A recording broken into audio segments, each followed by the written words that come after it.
Neighbours for much of its existence, but rarely has war felt so close to home for many of its citizens. Only a small fraction of the dozens of ballistic missiles fired by Iran made it through Israeli air defences. But those that did destroyed homes and apartments and would undoubtedly have led to many more casualties if it weren't for the air raid shelters where most people were already hiding.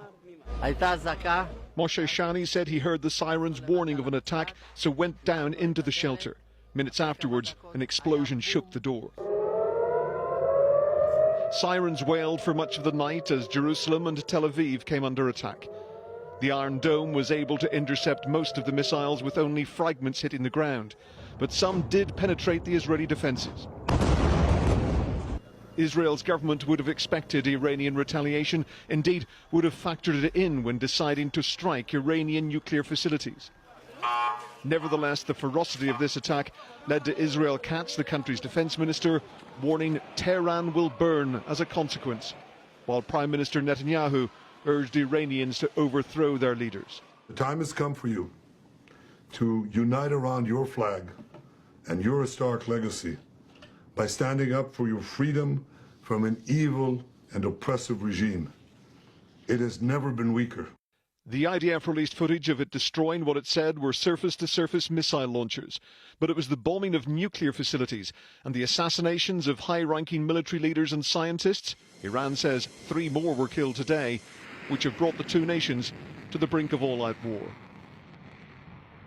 And Ian joins me in the studio now. Ian, it's a really worrying situation that's developing here now. What has been the international reaction to this?